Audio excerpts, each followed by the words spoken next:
Salam agraria.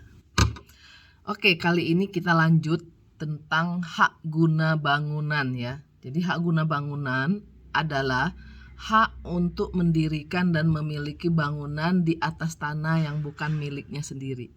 Ya, dapat dialihkan dan diwariskan. Hak guna bangunan itu jadi salah satu hak fundamental yang ada hak atas tanah ya, yang ada di dalam hukum tanah nasional kita yang diatur di dalam pasal 16 ayat 1. Lebih spesifik diatur di dalam pasal 35 sampai 40 UPA. Nah, lebih lanjut juga diatur di dalam Peraturan Pemerintah Nomor 18 Tahun 2021. Ada jangka waktunya yaitu 30 tahun, dapat diperpanjang 20 tahun, terus dapat diperbaharui lagi 30 tahun. Tentunya dengan syarat-syarat tertentu ya, kalau terpenuhi ya. Guna bangunan ini bisa di atas tanah negara, bisa di atas tanah hak milik, bisa di atas tanah hak pengelolaan ya.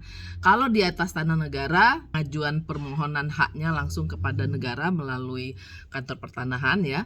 Kalau di atas tanah hak milik harus ada dulu perjanjian antara pemilik tanah dengan calon penerima hak guna bangunan. Kemudian kalau di atas tanah HPL tentu harus ada juga semacam izin atau kesepakatan gitu ya dengan pemegang hak pengelolaan. Kesemua hak guna bangunan maupun di atas tanah negara, tanah hak milik, tanah HPL itu tuh semua dibatasi maksudnya bangunan itu seperti apa, untuk apa gitu ya, tentunya dibatasi dengan adanya aturan tata ruang ya. Ketika jangka waktunya habis ya itu tergantung kesepakatan dengan pemilik ya.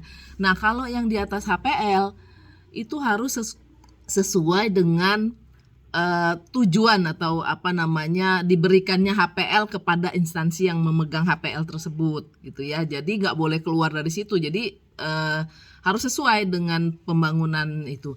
Nah, kemudian seringkali kita kalau beli rumah ya di perumahan begitu ya, di perusahaan atau PT atau pengembang, tanahnya itu adalah hak guna bangunan. Kenapa? Karena kalau PT gitu ya, pengembang biasanya memang nggak boleh langsung punya hak milik. Memang hak milik itu tidak bisa untuk badan hukum, hanya badan hukum tertentu saja. Nah, oleh karena itu ketika kita beli dari pengembang gitu ya, maka tanah kita tuh HGB gitu ya. Nah, untuk hak guna bangunan di atas tanah negara khususnya itu bisa dilakukan peningkatan hak menjadi hak milik, tentu dengan syarat. Syaratnya apa? Yang mengajukan itu WNI ya syaratnya. Kemudian tanahnya itu tidak lebih dari 600 meter persegi. Nah, itu dapat prioritas ya, sebagaimana diatur di dalam PP 18 tahun 2021 gitu ya. Supaya apa? Supaya orang yang punya rumah lebih aman, lebih tentram gitu ya. Ini khusus untuk rumah tempat tinggal ya. Yang pasti HGB ini tidak ada pembatasan spesifik, hanya saja siapa yang berwenang. Misalnya di level kantor pertanahan itu maksimal sampai 1 hektar misalnya. Di kantor Kanwil itu 1 sampai 2 hektar.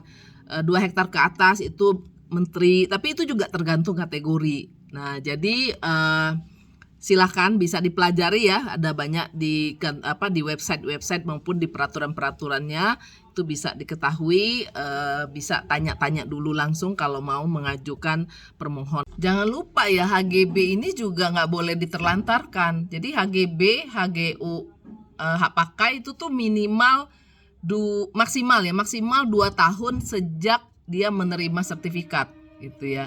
Tapi faktanya apa? Coba kalian cek di sekitar perumahan kalian, pasti ada banyak tanah-tanah kosong yang itu udah pasti HGB gitu ya, HGB dan tidak juga nggak laku-laku atau apa.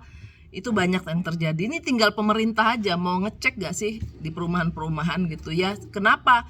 Karena dia beli misalnya tahun 2000-an ya, terus baru laku tahun 2025 udah berapa tanahnya, nilai tanahnya itu udah berlipat-lipat gitu. Nah, nggak boleh yang namanya pengajuan HGB hanya untuk kapitalisasi aja ya, untuk supaya nilainya berlipat gitu, itu nggak boleh di aturannya. Monggo nanti pemerintah lah yang harus segera ngecek satu-satu dan ditegakkan nih aturan gitu ya, biar nggak ada yang spekulasi atas nama perumahan gitu ya, katanya sih nggak laku, padahal mah nggak ditawarkan mungkin ya.